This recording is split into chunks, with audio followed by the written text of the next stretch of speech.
first country outside of the United States that I ever came to. I was, I think, about 15 years old, and my parents sent me on a study program in the summer to Gijón, up in Asturias. Yes, I can sing Asturias Patria Querida. I can even pour cider over my back, at least at one point I could, La Sidra. I had just a wonderful summer there and fell in love with the culture and the people, and came back to Spain 11 times. This is my 12th time in this country. This novel is about the very old and the very new. It's about science and religion, as you said, and Spain is just a perfect setting. There's the question just whether I've talked to religious figures here in Spain and what their feelings are. I certainly have. Much of it is done over the phone or through email, those sorts of things. There is a character in the novel toward the end who is a fictional priest at Sagrada Familia. And I've had a number of letters from clergy saying, what a beautiful character, and thank you for portraying the church in such an open-minded and progressive way. And you know, I try very hard in these books to balance science and religion. They're religious characters, they're scientific characters, and you know, a lot of people think that the ideas in the books are absolutely my own. I'm trying to create a dialogue. I'm trying to let both sides of this equation have a discussion and talk.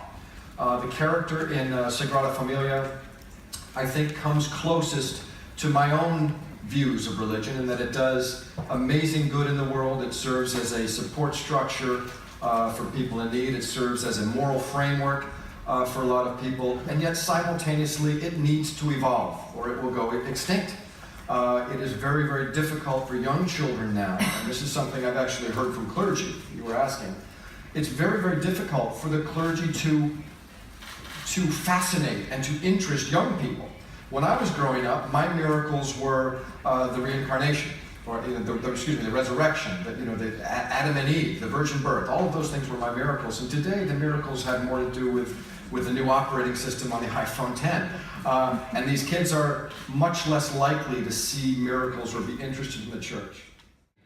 You know, it's funny. I grew up in New England. I grew up on the campus of a prep school. Where everybody worked all the time. It was an academic environment. My dad was a teacher. We went to school 6 days a week and sang in choir on Sundays. And we really worked all the time. And I went to Gijón thinking I was going to study Spanish. And I made a lot of Spanish friends who basically said, whoa, whoa, whoa, slow down. Life is short. Let's stop and enjoy life. Let's smell the roses. They said, fuma y bebe que la vida es breve, is what they said to me. And I said, well, I don't drink and I don't smoke. I still don't smoke. I may occasionally have a drink, usually after a press conference. But, you know, the first thing I remember is this Spanish ability to stop and enjoy life. To have a 3-hour meal with your family or friends. We don't do that. At least we didn't in my country when I was growing up. We just ate on the run. And this idea, you have a saying, estar de sobremesa. We don't have this idea of sitting around the table after the food is done and just sitting there and enjoying each other. So that, I think, was the first thing I remember. We read it. So I type and I go, oh, maybe not. And then after a couple of weeks, I realized, wait a minute, you've already done this 4 times. You know what you do. You write the book that you would want to read. And it really was that simple. And I was immediately freed to say, well, I'm just going to write the book that I want to read. I wanted to read the Da Vinci Code and people like that. So I guess people share my taste. And then that was a very pleasant experience to write that book. As far as the research, these books take between 3 and 4 years to write. I think Origin took about 3.5. I start the process by reading everything I can. In this case, it was everything I could about supercomputing, artificial intelligence, modern art, Spain, the royal family, evolution, creationism, Darwin, such that I can then go and start to do the research. I know what questions to ask. I would never walk into the supercomputing center knowing nothing about computers and say, so tell me what this is. That seems disrespectful. So I learn as much as I can about the topic before I go. I'll spend maybe 1.5 years researching and reading and starting to plot the book. And then I'll start to write. And I will tell you that, sometimes when you're writing, you think you have an outline that's complete, and you very quickly, when you come back to check things, realize that you want to make some changes. And this happened to me at Sagrada Familia.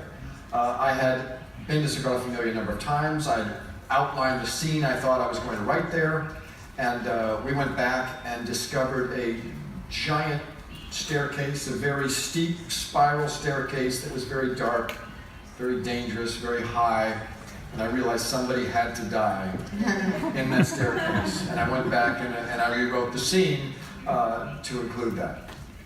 You know, it's interesting writing these books because they take a while. And as a novelist and somebody who likes history and likes technology, I'm constantly looking at the world and saying, where are we headed? There were some interesting things that happened with Deception Point, which was a novel I wrote a long time ago, where I had somebody, a character looking for a terrorist in the hills of, trying to remember where it was. It's wherever we actually ended up looking for Osama bin Laden. And I got a lot of mail saying, well, how could that happen? It was just, that was chance. With Origin, this book is set in the present, and yet it really, I almost feel like the book is set about a month from now, always, just maybe a month in the future when things have just evolved a tiny bit. I have a feeling that, you know, if you look at the themes of the very old and the very new, and this, you know, the novel talks about the chasm that's opening up between old thinking and new thinking, especially in Spain, and I think we're seeing some of that right now. I love this novel. I had so much fun writing it. I really don't know how they turn out because I'm so involved. It isn't until somebody reads it that you know how they turned out. And I'm thrilled that the people who've read this novel are excited about it. They're enjoying it. And I guess I'm not surprised because I had so much fun writing it. These books are supposed to be fun to read. I have made comments that imply that religion is going to change, and I believe that. I believe that the religions of the past have faded, as they have. We no longer have Zeus and Poseidon. They have gone away. We now have new gods. And I think that in 100 years, religion will look different. I also think that the human species, there is something about us that requires a support structure. We do not like chaos. We want to feel like somebody is in charge. And that, I think, is really where religion comes from.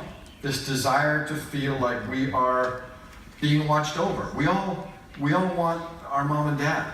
We want somebody to say it's going to be okay. And I've told, I think I told this story a couple of weeks ago, that when I was a child, I was in church. I was very, very devout, believed in God, believed everything. And a good friend of mine who was 11 years old died of leukemia, a young girl. And I went to her service, and the priest said, "Don't worry, this is part of God's plan." And I remember being horrified. I remember it crystal clear. I said, well, then it's a terrible plan. I do not like this plan at all, and I don't like a God who has this plan. And that was really a time that I started to move away from religion and move into the world of science. And I will say that for those of you who've studied science, I'm sure it's a lot of you, that the further I progressed into science, into physics, you know, physics becomes metaphysics, numbers become imaginary numbers, you come all the way back to the beginning, and you start hearing about particle physicists exploring the subatomic realm, starting to have religious experiences, saying, well, if that happened, then there must be a God, or there must be a greater power. So I think the important thing, I guess when you use the word faith, I would say, I have faith in our ability and our need to question, and I guess I would say I am a work in progress, and I will happily admit that I'm very, very confused and I'm still looking for answers.